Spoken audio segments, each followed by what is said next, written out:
Well, I really wanted to try something a little different in terms of content. I've been making a lot of games where guys wore sunglasses at night and trench coats in the middle of summer and carried two guns. And from a content standpoint, I really was just looking for a change of pace. But from a gameplay standpoint, I actually think that people who know me best from games like Deus Ex and the Ultimate games I've worked on and others, you're going to find plenty that's familiar. This is a game where players get to solve problems the way they want. You're making choices all the time, and there are consequences for those choices. Your play style matters. So from a gameplay standpoint, it's pretty much what I've been doing for the last 27 years. And just one clarification, in my mind, Disney Epic Mickey is not a game for kids. It's a game that kids can enjoy, but adults can enjoy in a different way. So my hope is that we've made a game that has an appeal to an audience far broader than just kids or adults or boys or girls.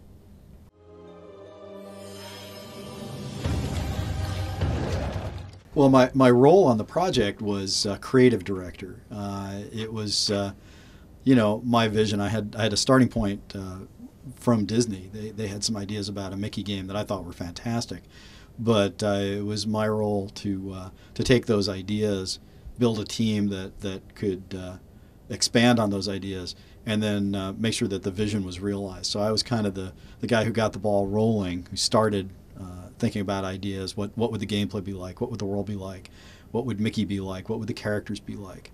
And then built a team to execute against that vision, and then checked along the way to make sure that the vision was being realized. So that was kind of my role.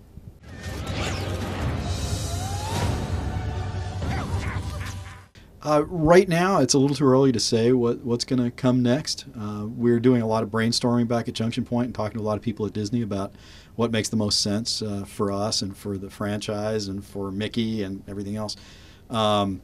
It's certainly something I hope we can do someday, to work on the 3DS. I really love that little device. Once you actually get your hands on it, it's pretty magical. So it would certainly be nice if we could do a 3DS game. But I'm really happy that we were a Wii exclusive for the first game, and if our future is on the Wii, I'm happy with that too. We'll just have to see what happens.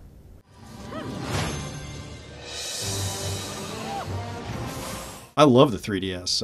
I saw it at E3 and got to play all the demos, and it's miraculous. I haven't been a huge fan of 3D until now. Just got glasses and headaches and stuff. But the 3DS really does solve a lot of problems. And if they can take that, even if they don't take that technology to other larger screens, it's miraculous. But it really did change my mind about 3D.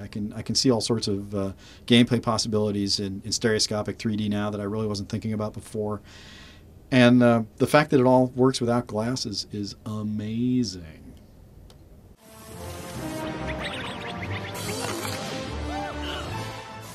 Every game, for me at least, is about what you don't do as much as it is about what you do. A lot of people, I guess they create games sort of constructively. They build and build and build. For me, it's like I just throw everything in and then cut away, like a sculptor, cut away the parts that don't look right or feel right. So there's a lot of stuff. There's a lot of clay that ended up on the floor, that didn't end up in the game. The biggest regrets, I don't know, probably I really wanted to do something with music. Music is such an important part of Disney and was such an important part of Mickey's early success. I mean, when you talk about the tight synchronization of sound and action in a movie, you call it Mickey Mousing. So I really wanted to do a little bit more with sound than we did in the shipping game. And if we're lucky enough to get to do more games, set in Wasteland featuring Mickey and other characters, I think you'll probably see a lot more music, gameplay, and sound in those games. But basically, when I look at the game that we shipped, I'm pretty happy. Things we left out, there are lots of them. But the game, I think, stands on its own, and I hope people enjoy it.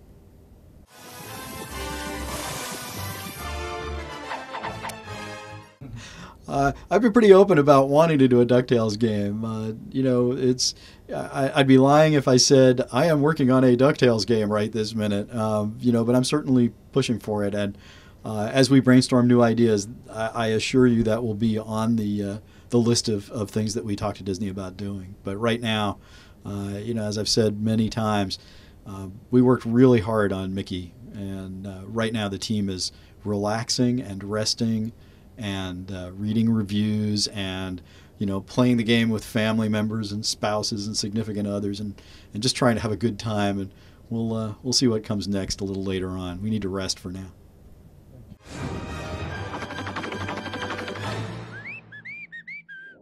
IDOS was interested in having me do something on it. Yeah, we talked early in the project's conception, not even its development. But the reality was I was already working for Disney by the time they got started, so there really wasn't much I could do. I've talked to people on the team on a couple of occasions, and they've shown me what they've got. It's really nice. I mean, they're very respectful of what we did at Ion Storm on Deus Ex. So I've seen what other people have seen. I've seen what the press has seen. I've seen what's been on the show floor at various conventions and conferences. But that's it. I have no secret knowledge. There's no conspiracy. But I'm loving what I'm seeing so far. I can't wait to play it.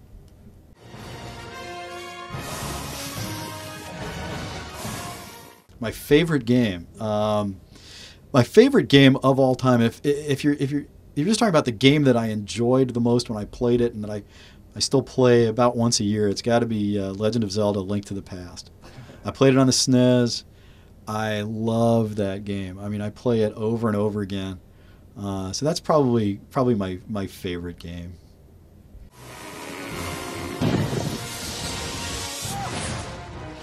I am familiar with Kingdom Hearts. Yes. Did you ever play to this game? I played Kingdom Hearts. I played the first one. I haven't finished the second one.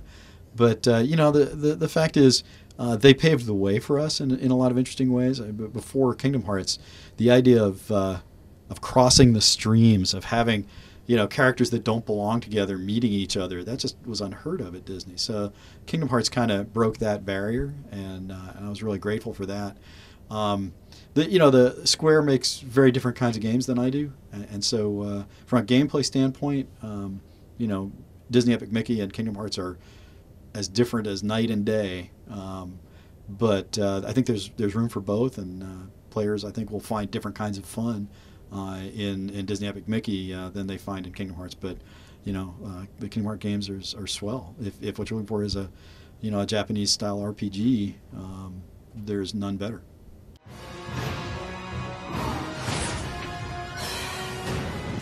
I'm pretty psyched about where we are as an industry and as a medium right now. It's not every day you can look around and say anything is possible. But right now, at this moment in time in video games, anything is possible.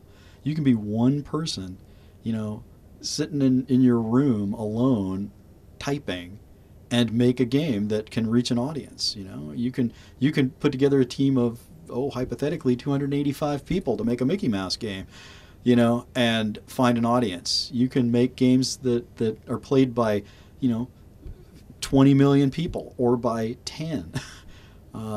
Anything is possible right now. Facebook, iPhone apps, consoles, 3 different consoles, digital distribution, boxed retail distribution. It's amazing right now. And anybody who doesn't see the creative possibilities or the business possibilities isn't paying attention. We're in a golden age right now, and I'm glad to be here.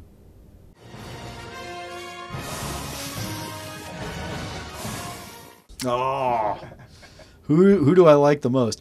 All right, I'll give you the honest answer about Disney characters. My favorite character is Uncle Scrooge. I love Uncle Scrooge. Of the 2 guys in this game, Mickey and Oswald, Mickey was my favorite, but now